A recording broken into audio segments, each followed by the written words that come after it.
ത്രിയേക ദൈവത്തിന് മഹത്വം. നോമ്പിൻ്റെ 15-ാം ദിവസത്തിലേക്ക് നാം കടന്നിരിക്കുകയാണ്. ക്രിസ്തീയ നോമ്പ് വിശ്വാസിയുടെ ആത്മീയ വളർച്ചയ്ക്കായി ദൈവം നൽകിയ ഒരു പരിശുദ്ധ അവസരമാണ്. ഇത് വെറും ഭക്ഷണം ഒഴിവാക്കുന്നതല്ല, പാപബോധത്തോടെ ദൈവസന്നിധിയിൽ നിൽക്കുകയും മാനസാന്തരത്തിലേക്ക് തിരികുകയും ചെയ്യുന്ന ആത്മീയ പരിശോധനയുടെ കാലമാണ്. പഴയ നിയമകാലത്തും പുതിയ നിയമകാലത്തും ദൈവജനങ്ങൾ നോമ്പിനെ ആത്മീയ ശുദ്ധീകരണത്തിനും ദൈവകൃപ തേടുന്നതിനുമായി അനുഷ്ഠിച്ചു. യേശുക്രിസ്തു തൻ്റെ പൊതു ശുശ്രൂഷ ആരംഭിക്കുന്നതിനു മുൻപ് 40 ദിവസം നോമ്പ് അനുഷ്ഠിച്ചത് നമുക്ക് മാതൃകയാണ്.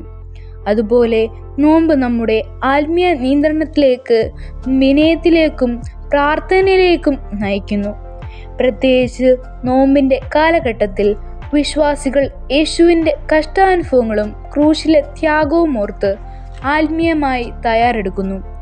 ഈ കാലം പ്രാർത്ഥന, വചനധ്യാനം, ദാനധർമ്മം, കരുണാപ്രവൃത്തികൾ, ഉപവാസം എന്നിവയിലൂടെ ദൈവത്തോടടുത്ത് നടക്കാനുള്ള അവസരമാണ്. ചിലർ ചില ആസ്വാദനങ്ങൾ ഒഴിവാക്കുകയും ചിലർ കൂടുതൽ സമയം പ്രാർത്ഥിക്കുകയും സേവനത്തിന് മാറ്റിവെക്കുകയും ചെയ്യുന്നു. അതിനാൽ ക്രിസ്തീയ നോമ്പ് ശാരീരിക ഉപവാസത്തിന് ഉപരി ഹൃദയ പരിവർത്തനത്തിനും വിശുദ്ധീകരണത്തിനും ദൈവസ്നേഹം ജീവിതത്തിൽ പ്രകടമാകുന്നതിനുമുള്ള ആത്മീയ യാത്രയാണ്. പക്ഷവാതക്കാരൻ്റെ സൗഖ്യം എന്ന ചിന്തയെ ആസ്പദമാക്കി നോമ്പിൻ്റെ ഈ കാലഘട്ടത്തിൽ അല്പനേരത്തെ ചിന്തയ്ക്കായി തിരഞ്ഞെടുക്കുന്ന വേദഭാഗം വിശുദ്ധ മർക്കോസ് എഴുതിയ സുവിശേഷം 2-ാം അധ്യായം 1 മുതൽ 12 വരെയുള്ള വാക്യങ്ങൾ. വിശുദ്ധ മർക്കോസ് എഴുതിയ സുവിശേഷം 2-ാം അധ്യായം 1 മുതൽ 12 വരെയുള്ള വാക്യങ്ങൾ. നമുക്കേവർക്കും സുപരിചിതമായ ഒരു വേദഭാഗമാണ് ഇത്. ഇതിൽ പക്ഷവാതക്കാരനെ കുറിച്ചാണ് പറയുന്നത്. യേശു കവർഹോമിൽ വീട്ടിൽ ഉപദേശിച്ചു കൊണ്ടിരിക്കുമ്പോൾ 4 സുഹൃത്തുക്കൾ ഒരു പക്ഷവാതയായ മനുഷ്യനെ യേശുവിൻ്റെ അടുക്കൽ കൊണ്ടുവന്നു. തിരക്ക് കാരണം അകത്തു കടക്കാൻ കഴിയാതെ അവർ വീടിൻ്റെ മേൽക്കൂര തുറന്ന് അവനെ യേശുവിൻ്റെ മുൻപിൽ ഇറക്കി. ഈ സംഭവത്തിൽ നമുക്ക് 3 പ്രധാന സത്യങ്ങൾ കാണാം. ഒന്നാമതായി, വിശ്വാസം പ്രവർത്തിക്കണം. ആ 4 സുഹൃത്തുക്കൾ വെറും വിശ്വാസം മാത്രമല്ല, പ്രവൃത്തിയുള്ള വിശ്വാസമുണ്ടായിരുന്നു. തടസ്സങ്ങൾ വന്നാലും അവർ പിന്മാറിയില്ല.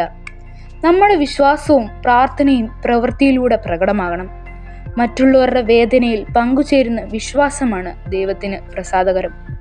രണ്ടാമതായി, ആദ്യം ക്ഷമ, പിന്നെ സൗഖ്യം.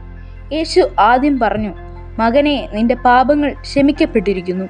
ശരീര സൗഖ്യത്തെക്കാൾ ആത്മീയ സൗഖ്യമാണ് പ്രധാനമാണെന്ന് യേശു പഠിപ്പിക്കുന്നു.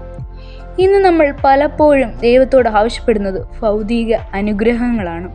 പക്ഷെ ദൈവം ആദ്യം നമ്മുടെ ഹൃദയങ്ങൾ ശുദ്ധീകരിക്കാൻ ആഗ്രഹിക്കുന്നു. പാപക്ഷമയാണ് യഥാർത്ഥ വിമോചനം. മൂന്നാമതായി, യേശുവിൻ്റെ അധികാരം. ശാസ്ത്രികൾ ചോദിച്ചു, ദൈവം മാത്രമേ പാപം ക്ഷമിക്കുവാൻ കഴിയൂ. അതു മറുപടിയായി യേശു രോഗിയെ സൗഖ്യമാക്കി തൻ്റെ ദൈവിക അധികാരം തെളിച്ചു.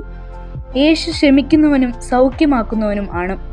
അവൻ്റെ വാക്ക് ജീവിതം മാറ്റാൻ ശക്തിയുള്ളതാണ്. ജീവിത പാഠങ്ങൾ നമുക്കും മറ്റുള്ളവർക്കായി ഇടനിലക്കാരാകാം. വിശ്വാസ തടസ്സങ്ങൾ കടക്കും. ആത്മീയ സൗഖ്യം ശാരീരിക സൗഖ്യത്തേക്കാൾ മഹത്തരം. യേശുവിൻ്റെ സാന്നിധ്യം ജീവിതം മാറ്റും. പ്രിയരെ, ഇന്ന് യേശു നമ്മുടെ ജീവിതത്തിൻ്റെ മേൽക്കൂര തുറന്ന് അവൻ്റെ സാന്നിധ്യത്തിൽ വരുവാൻ നമ്മെ ക്ഷണിക്കുന്നു. നമ്മുടെ പാപങ്ങൾ അവൻ്റെ മുൻപിൽ വെച്ചാൽ അവൻ ക്ഷമിക്കും. വിശ്വാസത്തോടെ അവൻ്റെ അടുക്കൽ വരുമ്പോൾ അവൻ നമ്മുടെ ജീവിതം പുതുക്കും. വിശ്വാസം നമുക്ക് രക്ഷയും സൗഖ്യവും നൽകും. നമ്മൾ മറ്റുള്ളവരുടെ വേദനയിൽ പങ്കുചേരുന്ന വിശ്വാസികളായി തീരണം. നമ്മൾ പാപക്ഷമയുള്ളവരായി തീരുകയും ചെയ്യണം എന്ന് പ്രാർത്ഥിച്ചും ആശംസയും കൊണ്ട് ഞാൻ നിർത്തുന്നു. ആമീൻ.